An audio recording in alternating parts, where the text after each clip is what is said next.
you all. It is so nice to be here again. To those of you who were here last time, MOTUS was invited, and thank you, Bruce and Stephanie, and the whole Mountain View UMC for inviting us here today. I haven't seen you all since January, but Bruce and Stephanie, it was nice seeing you. It's like I saw you last week. I felt that familiarity. So, thank you, and good morning, everyone. And thank you to Mountain View United Methodist Church for inviting MOTUS Theater again to share our stories from you today from the ancestral lands of the Arapaho, Cheyenne, and the Ute. And we want to make some time for individuals to think about meaningful amends we could take for the genocide and stealing of the lands. So I would like to invite you to take a few deep breaths with me. It's just an inhale, exhale. Ready? Let's inhale. Exhale. Inhale. Exhale. Inhale. Exhale.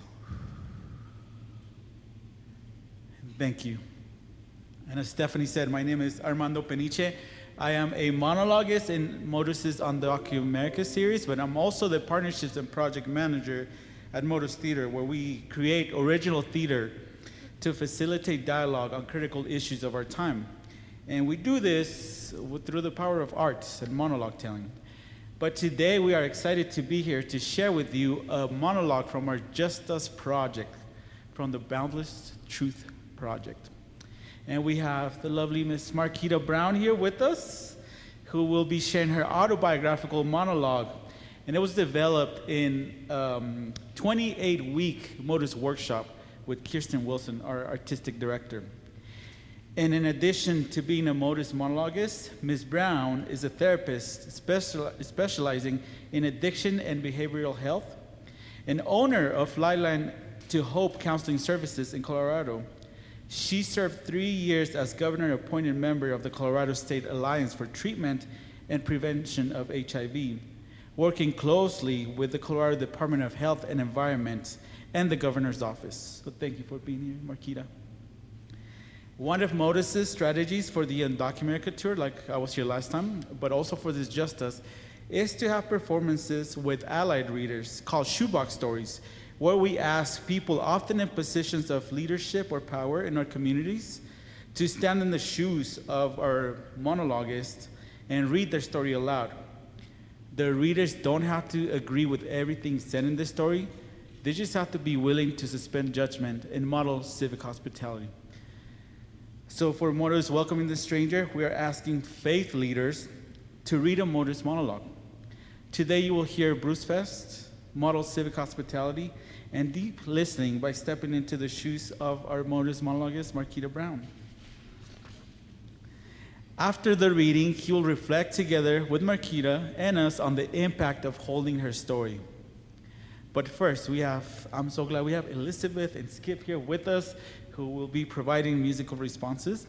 And just remember, when they give those musical responses, they're not only for the monologuist, but they're to each of you, so we can settle into our bodies and our tender hearts, and we could all leave this performance today with a restored sense of energy for the work ahead. After Elizabeth and Skip sing, Stephanie Kidwell will offer us an opening prayer to prepare our hearts and minds for the performance. Thank you.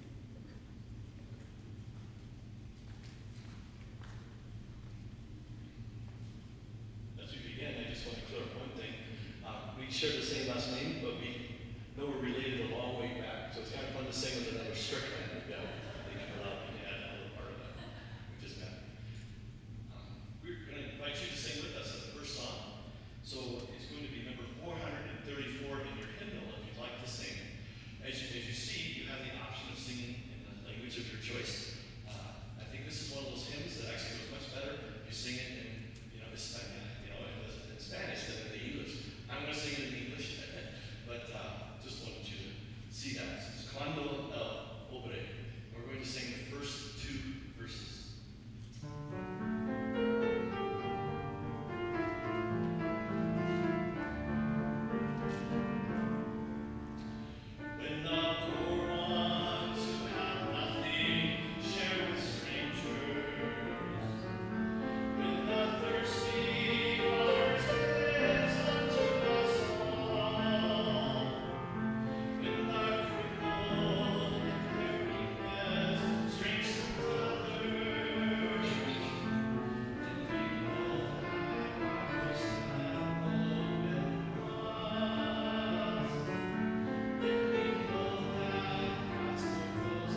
Let us pray.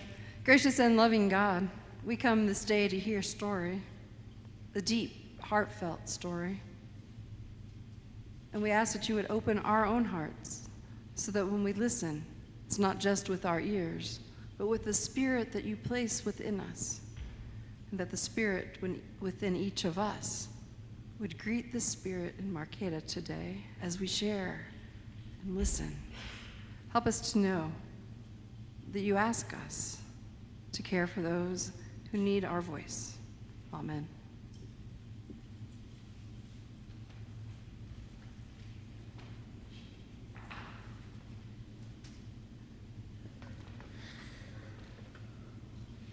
Thank you, Stephanie, and Skip and Elizabeth. Thank you. And now, MOTUS monologuist Marquitta Brown and Bruce Fest.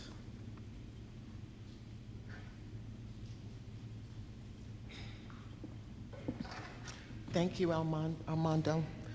So I'm a PK's kid, so I have to do this first. I do give honor to God for being in his house. I appreciate you all for allowing me to come. And so thank the Lord. He is the head of my life. I give him honor.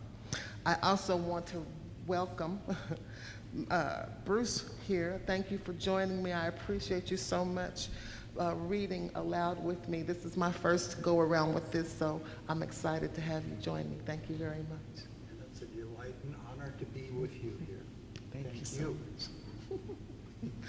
All right.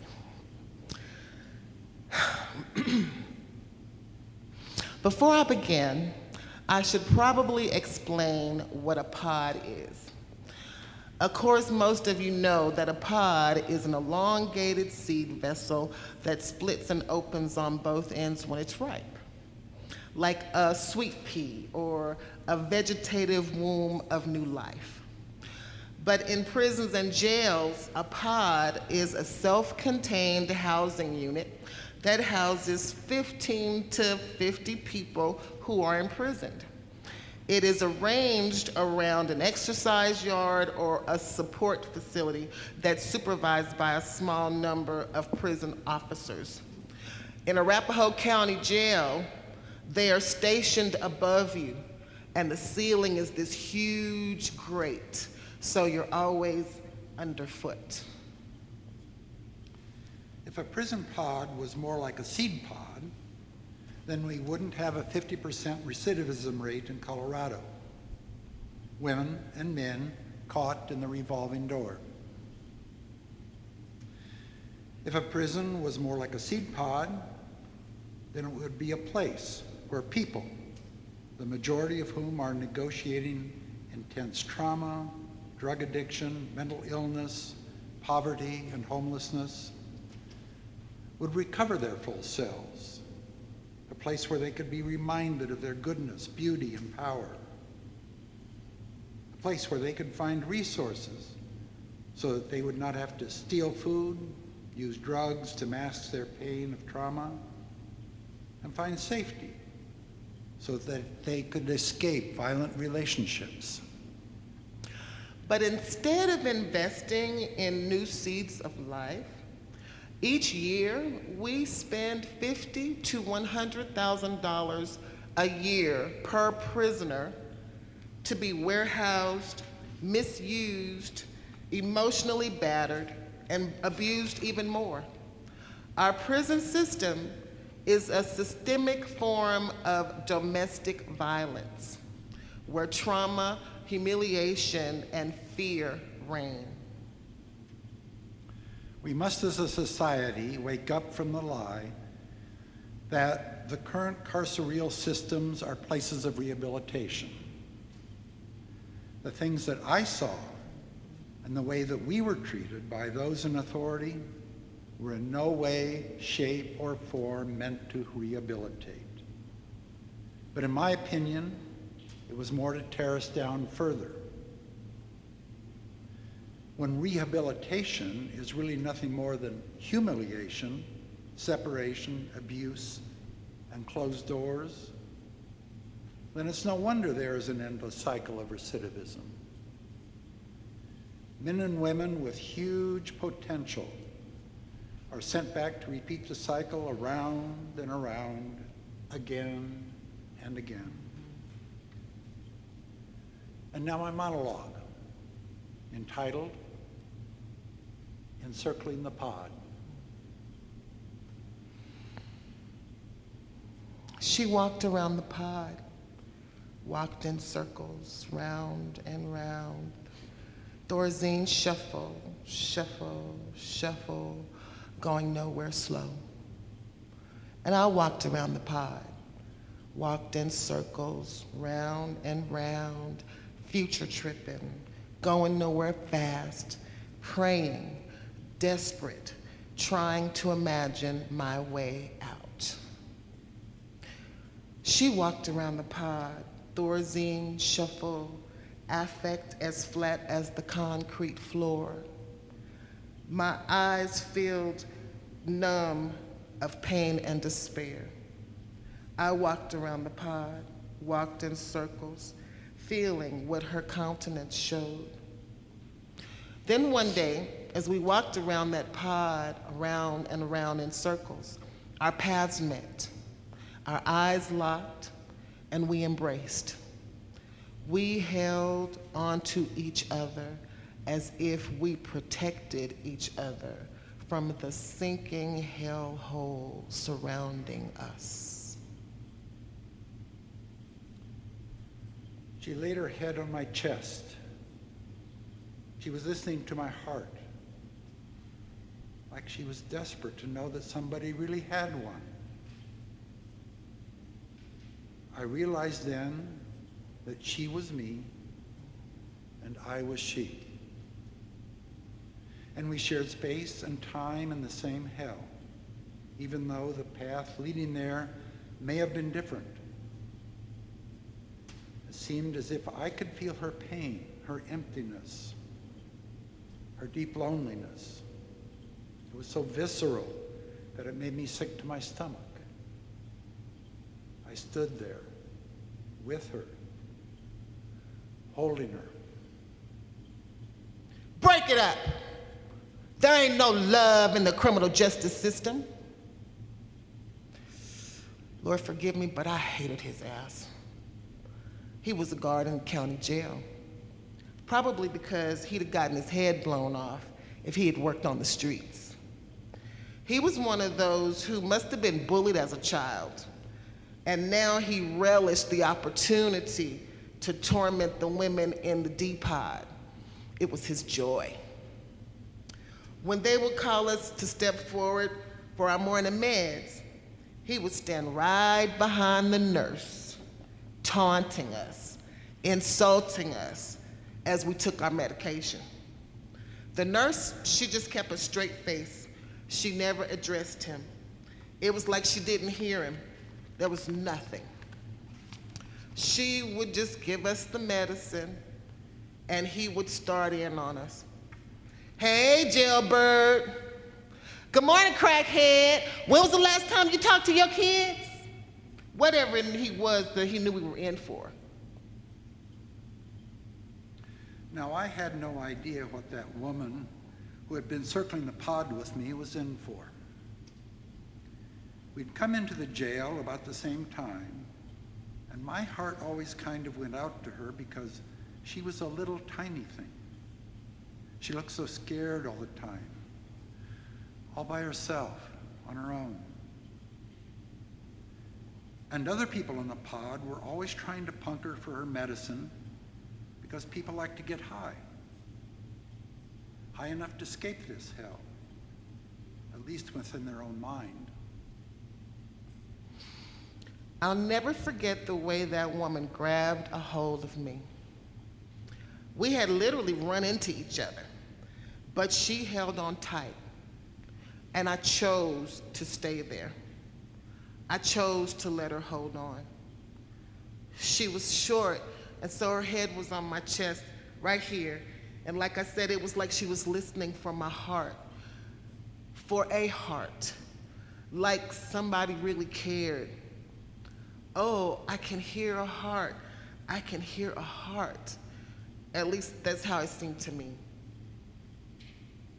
Break it up. There ain't no love in the criminal justice system.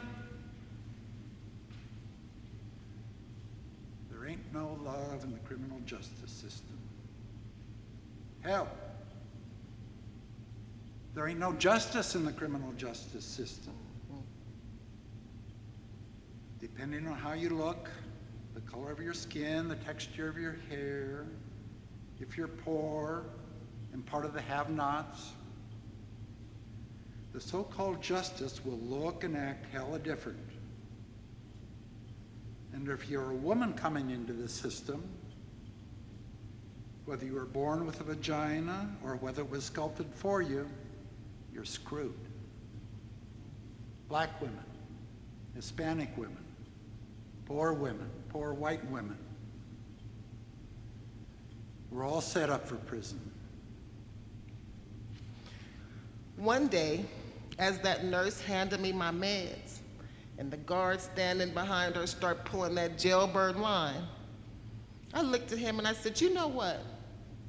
I may be behind bars, but I bet I'm freer than you will ever be. I bet you that I am freer than you will ever be. And for the first time, that nurse cracked a smile. Now, if my life was a movie, I would be the hero speaking up to that guard, and the nurse, she would be my movie sidekick. But in prison, we don't get a chance to be heroines.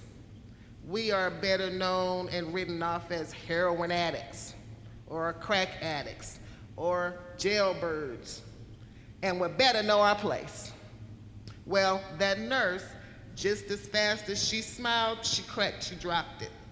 Because in many ways, we were both having to survive him. And I was in jail risking 36 years in prison for selling one $20 rock of crack, even though I wasn't really a dealer. I was a functional addict with a real job, not a dealer. That is, until the single mom in the hotel we lived in didn't have enough money to feed her son, so I made a couple calls and got us some marketable goods. And I'm also labeled a violent offender because I was picked up for threatening to stab a man who'd almost choked the very life out of me when we were high. So I'm circling that pod, around and around, and around and around, scared, praying, and looking at 36 years. So a few weeks later, when my former cellmate cornered me on the second floor of the pod and wanted to fight, I was ready. I was ready to fight. Because she was me and I was she, and there ain't no love in the criminal justice system. We were both in fight or flight response, and there was nowhere to run. I could feel my anger and my humiliation and my powerlessness building, and I wanted to move in and toss her butt off of that balcony. And if I had done that, they would have proven that the system was right. Would they label me a violent offender? They would have proved their point. Even though no one ever acknowledged the setup, the violence, the taunts, the threats that erupt. I never would have gotten out. Truth is, I was set up for prison since I was a child. Left behind by an addict mother, another little black girl in a big world lost in the big picture. The adultification of me, 10 years old, and treated like a grown woman. Any mistake I made, I should have known better. By age 13, I was sexualized by teachers and preachers alike. It was all a setup. I never thought I'd live to see 21. I wasn't supposed to amount to nothing. As the CEO said, crackhead, jailbird. See, my mama told me I don't know why you want to work in a doctor's office, because I have never seen a black person working in the doctor's office other than to clean it. My daddy said, you won't be able to do that. Your grades aren't good enough. Why can't you be more like your cousin Charlotte? She's so smart and she has the prettiest long hair. Then the lady at the social service office told me when I was trying to get child care so I could go to school, we don't pay for daycare so you can sit around and watch soap operas all day.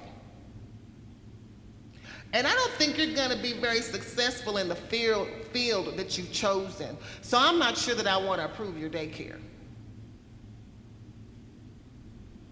All these voices in my head from my family, social services, the justice system, bringing me down. But while I was walking round and round that pod, I began hearing another voice, the voice of God. And God told me that he had a plan for me. A few days later, I chose not to throw my cellmate off the balcony. And miracle of miracles, instead of 36 years in prison, I was released to the halfway house. Hallelujah. Thank you, Jesus.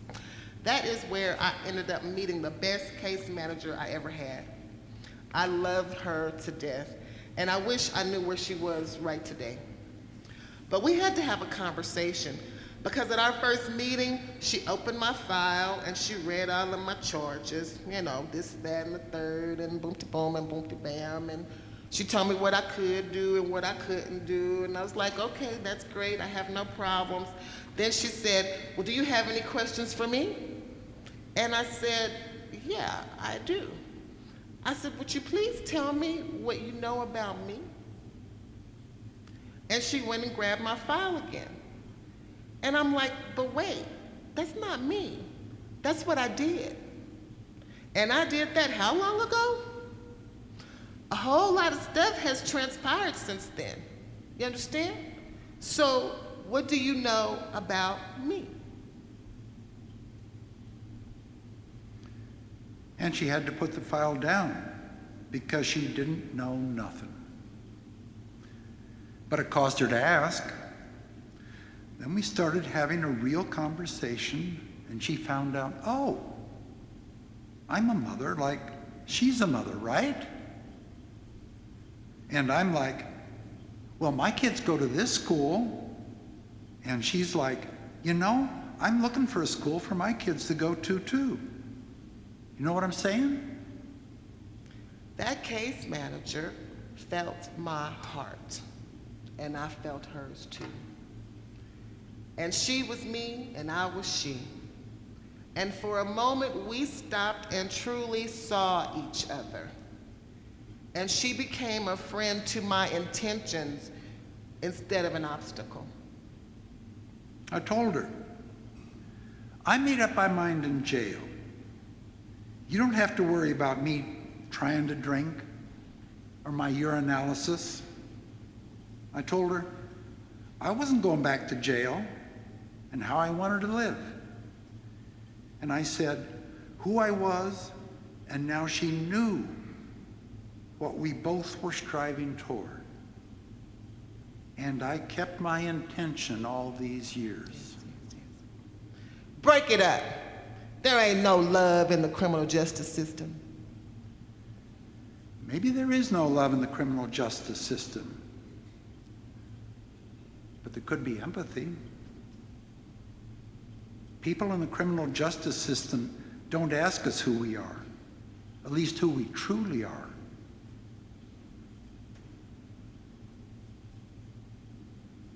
They just, Go ahead. At least before we truly are, before we were set up, given a story that isn't even ours. They just get stuck on what you did. They never ask why, unless you killed somebody. And hey, it's too late then. If you've been in a place mentally and emotionally where you had to take a life before someone asked you why, or what's going on, or what help do you need, Well, I got out. I got my degree. I help other women coming out of the system. And I try to talk to the people making the laws because they know the stats, but they don't know the impact.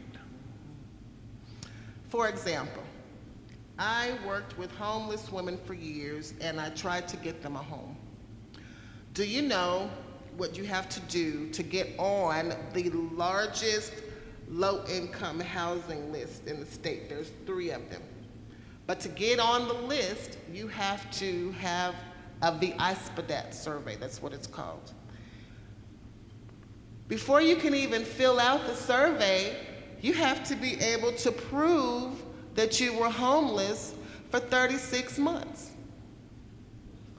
So why do you have to be homeless for 3 years before they'll even let you fill out the survey to get on the low-income housing list?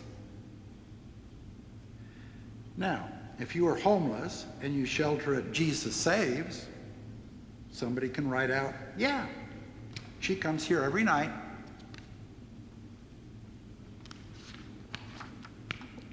But how many women feel safe sleeping in a shelter? You're fleeing your abusive partner. You just want to feel safe. Are you going to sleep in a big room surrounded by other people, often men? A lot of female clients I had, they would sleep in the Goodwill donation boxes because it's warm. There are clothes on it, and people can't see you. Well, how do you prove that? How do they prove they sleep in a Goodwill donation box every night in the wintertime? So instead of saying to the woman, I'm sorry, the government doesn't care enough that you and your children don't have a home to invest in the number of units in demand, I'm supposed to pass the blame to the woman. You don't have the right paperwork. It's your fault. And instead of finding them homes, we wait for the prison system to pick them up. Did you know that nearly 20% of incarcerated mothers report being homeless in the year prior to their incarceration? So we go round and round in systems that were never designed to keep people out of hell, just to warehouse them. And the state pays for punishment, housing us in trauma pods instead of an apartment, or a place where we could rest, catch our breath, and really have a chance to grow. I hope to tell this story someday at the Denver Capitol, where members of the Congressional House circle the 3rd floor rotunda, going round and round, talking only to each other as they strategize about legislation. I hope we can stop going round and round together, circling the systems that are to justify abuse. I hope we can pause together so that they can really, truly see me and the other women caught up in the justice system and realizing we are thee and they are we. Can we pause, see each other, stop this punishment model of incarceration?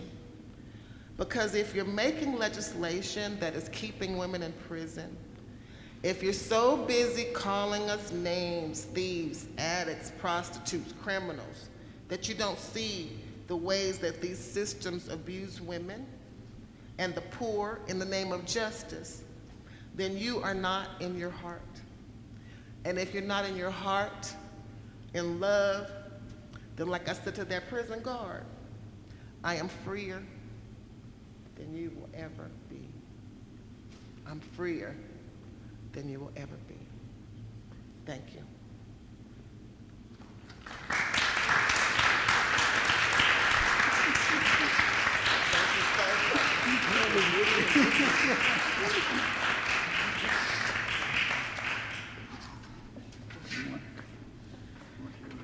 Thank you, Marquitta and Bruce. Thank you so much. And we have Elizabeth and Skip, who have a musical response, but also we didn't play our first song, which is a perfect song for this. It's a MOTUS theme for the shoebox stores, which is called Walk in My Shoes. So it's a perfect song.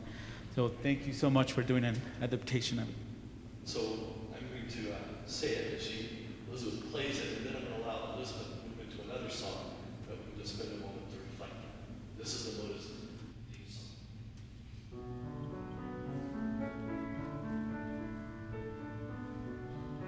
If you could just for a moment take a walk in my shoes, feel the weight of my burden, see the world as I do. Maybe then we'll find a way to live a life where each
Wow, that was amazing.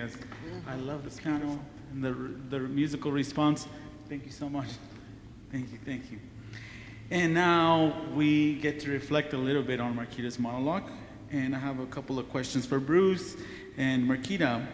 And the first question is for Bruce. And I want to know what most impacted you personally as you read Marquitta's story. Prison Pod D is cold. The metal grating. The staff looking down through it to you below. The staff. Pod D is cruel. A 36-year sentence. Abusive prison guards. The isolation, the loneliness, the desperation, walking round and round in the Thorazine shuffle. And yet, Pod D does not break Marquitta's spirit. You find your little tiny friend, your eyes lock, you hold each other, you embrace each other, you protect each other. There's so much mutual respect and kindness and hope in that. Thank you, Bruce. And now I would also like to ask the same question to Marquitta. What most impacted you about Bruce reading aloud your story? I think the part that impacted me the most was actually hearing my words come out of someone else's mouth. I think the majority of the people really don't have the experience. They don't really, so to see someone and hear someone actually speak my words and feel what I was feeling, I think that is really the part that impacted me the most. Thank you. Thank you. And just to let you all know, so one of the ways we do this co-reading strategy with MOTUS is we have our monologuists meet with the guest reader. Today it was Bruce. And Marquitta read her monologue to Bruce before we came up here. But these are their first interactions they're having about it, because it was just as a way of holding the story so that then Bruce can also read it to y'all. So thank you both. And now another question for Bruce. How do you hold Marquitta's story theologically from your leadership here at the church? Marquitta tells the prison guard, I bet I'm freer than you ever were. I stand in awe of your deep, raw courage in that moment. At that moment, you are vulnerable and powerless to stop retaliation, harsh retaliation. Yet knowing and feeling that danger, you claim your dignity as a child of God. You hear the voice of God. You find and fix and follow your intentions to become who you are and who you are still becoming.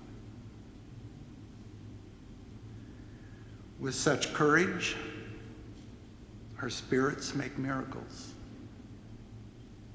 for social justice and for the intentions we keep in our hearts. May we at Mountain View capture some of your courage. Thank you for showing us the way. Thank you, Bruce. Thank you, Bruce.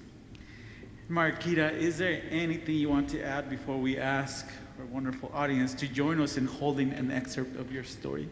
Yes, there is. Bruce, you spoke so eloquently.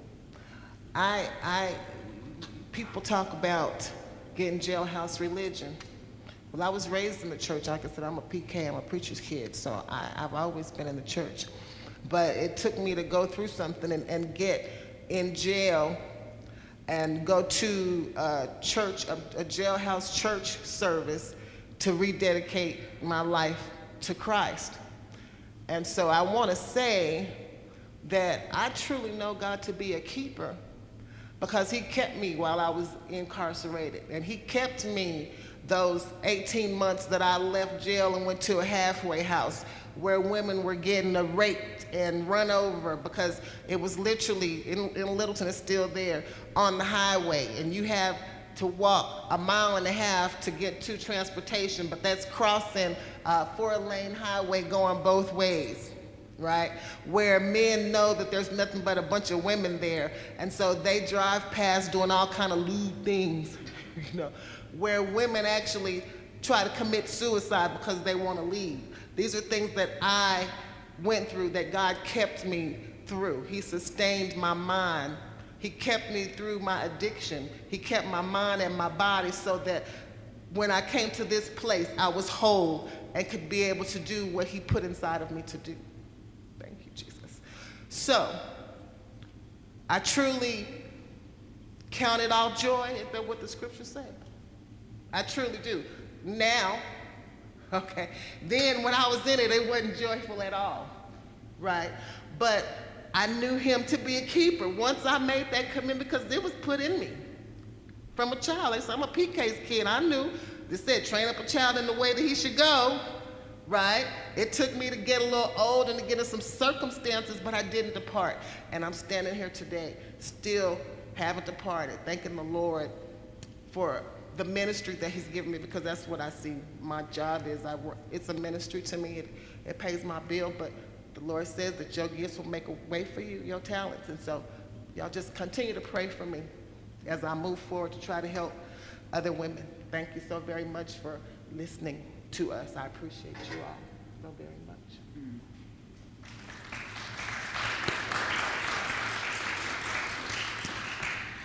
Thank you, Marquitta, and thank you, Bruce. And now, we would love to share with you an opportunity to hold Marquitta's story closely by reading an excerpt of her monologue. By reading an excerpt, it doesn't mean you agree with everything written. It just means you're expressing sacred hospitality by reading the story of someone who has a different experience than your own. So some of you got a handout, and for the others that didn't, I'm gonna give you 2 parts right now. All right, thank you. Does everyone have it? If you don't, please raise your hand and we'll get one to you. It looks like we're good. Okay, thank you. So now you're gonna break up into groups of 2, and just remember, it is important to take care of yourself. If you're not feeling well, or if you have a headache, or whatever reason, if you don't feel like you can read this right now, like please don't. Like it is very important at any MOTUS event for you to feel like you can take care of yourself. So don't feel like you have to. But if everybody has a partner, do you have a partner? No? There we go. Okay. All right. Does anybody need a partner? Raise your hand and we'll set you up with one.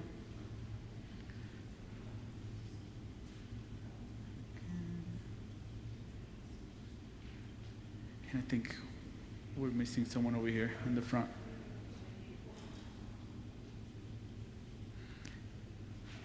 Group of 3. And you can, if we have a, do you need a partner over here? I think we have. Yeah.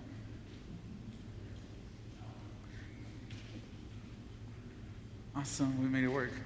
All right, so now, if you and your partner want to choose who will read part 1 and part 2, so you could take a look. And what you're gonna do is you're gonna take turns reading it to each other, and you're gonna read it consecutively. So like, the person who's reading part 1 will read it, and then the second person. And then we're gonna take a few minutes after you read it for you to talk to your partner about what it felt like, what most impacted you reading Marquitta's story. And just remember, these are brief, short interactions, but just as a way of you holding the story. So we'll come back from reading these excerpts and then sharing with your partner what most impacted you in about 10 minutes, okay? So we ready? All right, let's start. All right, thank you so much. I would like to invite Marquitta to join me here on stage again. Thank you, Marquitta. Yeah, and now thank you, audience, for reading Marquitta's monologue, an excerpt of it. And I would like to ask you, would anyone like to share what it was like reading an excerpt of her story to Marquitta? We'll take a few comments. Maybe the impact they had on you, something you discovered as you were reading it, something that shocked you.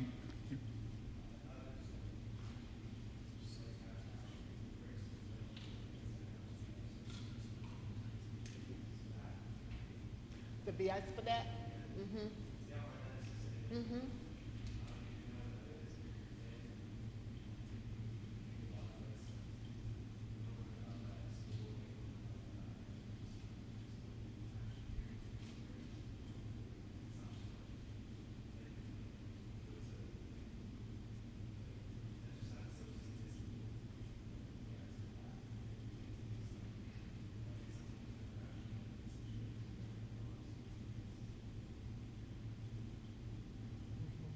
No, thank you for sharing. And I don't know if you could hear, but it was about the Aspidat, the form, right, and learning about it, and how those statistics don't come. But How is it your priority having low income? You have low income, you get to low income housing. How is it that thing instead of being homeless? That is something that I would truly encourage you to talk to our officials, because in all honesty, in my opinion, that is just another systemic way to pass the buck. It is a way to say, well, we have programs in place, right? And it sounds really good until you understand what you have to do to qualify for the program, right? It's kind of like the student loan forgiveness thing. Do you know that to get the forgiveness, you have to be paid on it for 10 years? So it's always kind of a catch to it. And that's the catch. To be able, for me to do the survey, you literally have to be able to prove to me that you've been homeless for 3 years. And then, if you can prove that, and so the survey basically is really difficult for people taking it, because we are programmed to always put our best foot forward and all the good stuff about us when we're trying to get something, right? We want everything to be positive. But with the Viaspadat survey, they want to know stuff like, how many times have you been beat up on the streets? Or how many times have the police harassed you? Or have you ever been raped? Or have you ever, it asks you these things because it realizes that they're dealing with people that are homeless, right? But still, why do I have to endure this for 3 years before I can be put on the survey? And then here's another thing. If you score high enough, which is a 14 or higher, right, then you get to go on a 2-year waiting list, right? And if you get housed within that 2 years, then you lose your spot. And housed means if you go to jail for more than 30 days, you're no longer homeless. If you sleep on somebody's couch for 6 days in a row, you're no longer homeless. If you stay that 7th night, you're considered not homeless anymore. So I literally used to have to tell my clients, the women I worked with, because they say, well, my cousin said I could stay. And I'd say, oh, 6 days, on that 7th day, you gotta go somewhere else. You come back 2 days later, you understand what I mean? But literally, if you are not homeless for that whole time you're on that waiting list, they bump you off the waiting list. Yeah, it's just another systemic issue, you know? Can anybody explain to me why 80% of prison guards in a woman's prison are men? Why? So that means that while I'm showering, taking care of my feminine needs, sleeping, whatever, 80% of they're men, and I don't have nowhere to go. And I don't even have a name, because when you're incarcerated, you're a number, right? So, like, do you know what it looks like just to get a message from me to a person in the facility, let alone somebody outside? You understand what I mean? It's so many situations that are abusive, violent. I don't know another way to put it when it comes to the carceral system, but I'm speaking in general about women because I'm a woman and that's my experience, and yeah. thank you, Marquitta. Thank you for the question. Anyone else want to share some thoughts or have a question? It's too different.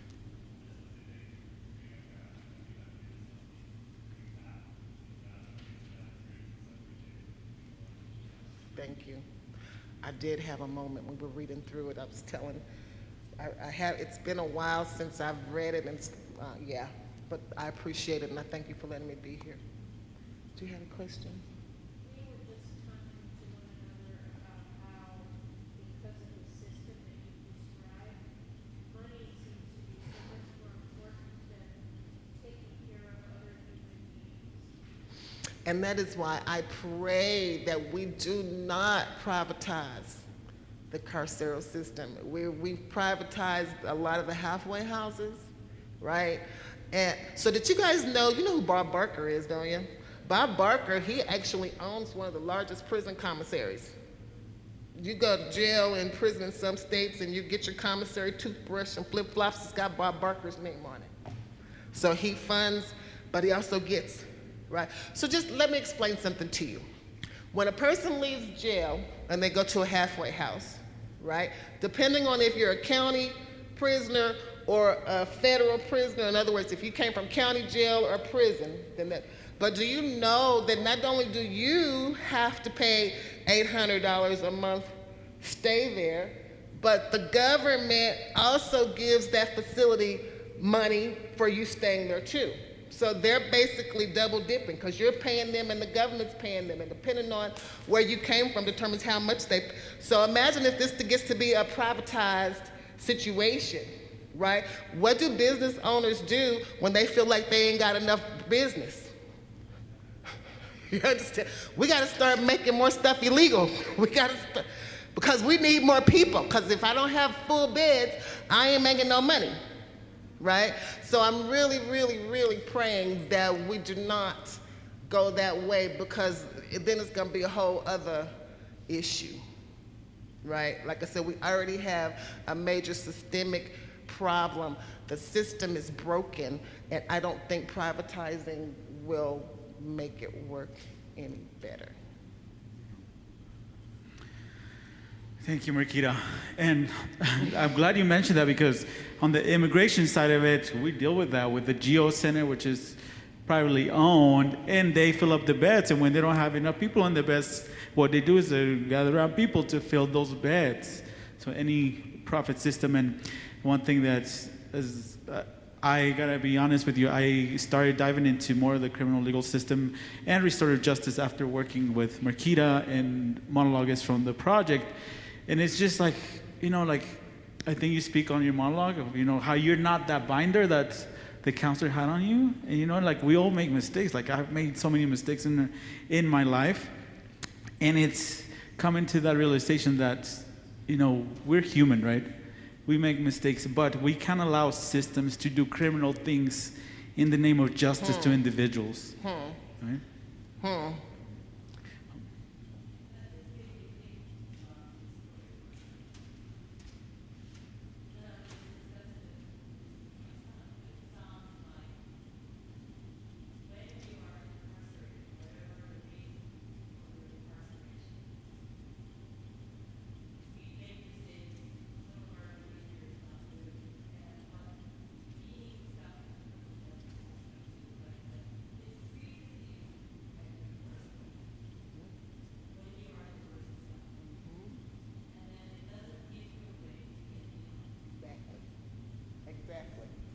I cannot tell you how many people I work with who are literally at an emotional, mental deficit because they were incarcerated at 20, and they're 35 now, and they're getting out for the first time, right?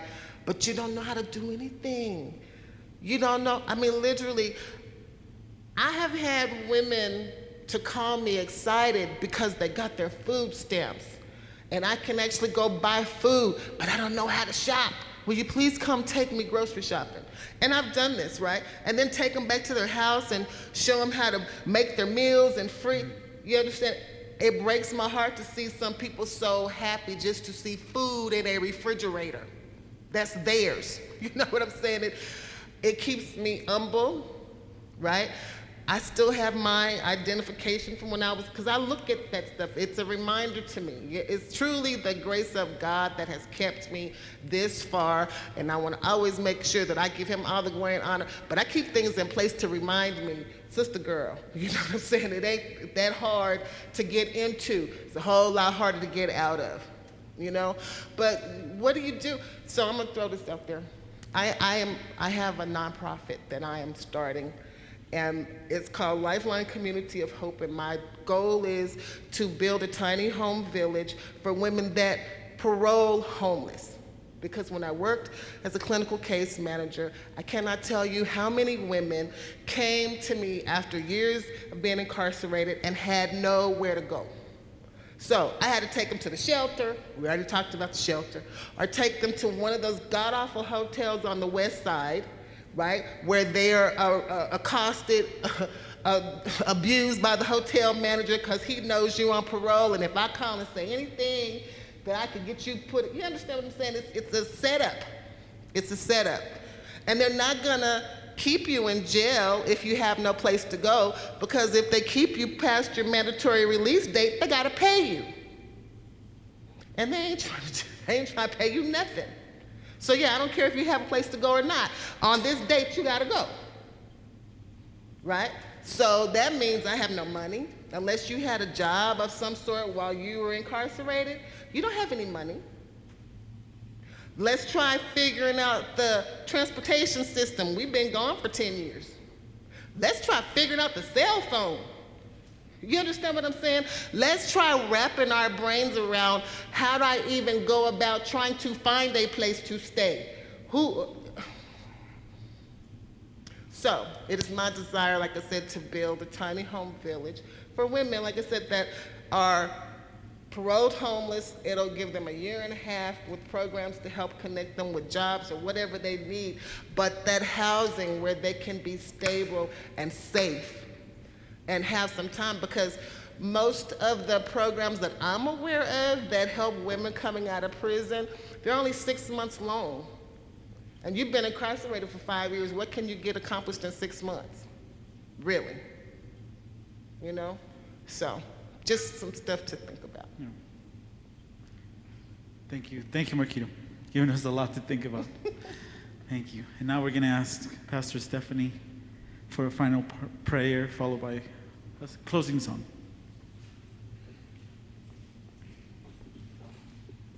Thank you so much for being here and sharing, giving us all things to think about. I invite you to be with me as we turn to God in prayer. God, we come to you in prayer because we don't know where else to go sometimes. We know that you call us to action, and we're not sure. What does that mean? What does that look like? Fill our spirits today so that we would know a direction, a path, a way of being in this world when you send us forth. Amen.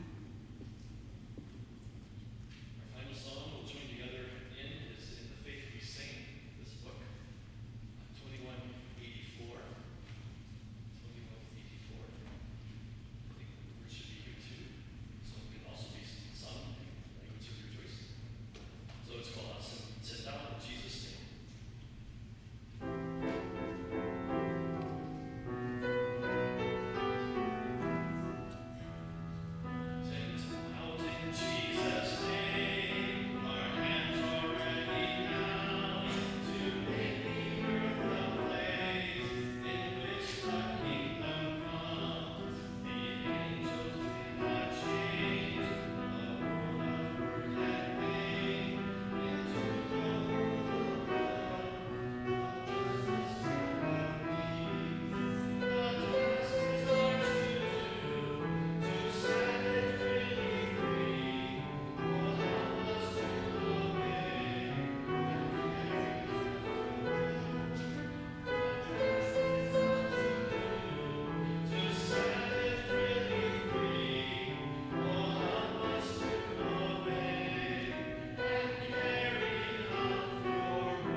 Thank you all, and this concludes our program for today. I would like to thank Marquitta, Bruce, Stephanie, and our wonderful musicians, Elizabeth, Skip. Thank you. Thank you, thank you. Thank you for making this a very welcoming space. Like I said, this is our second time being here, and you'll make it feel so warm and welcoming. I feel like I have an office at Stephanie's office that I can come. So thank you for providing that. We do have another performance on October 22nd at the Lafayette Arts Hub, and it's the same project. And I would like to offer anyone who wants to come, we can give you complimentary tickets. So talk to me after the event. I can sign you up, and you can come check out more monologues. So thank you, and on behalf of MOTUS Theater, have a wonderful day.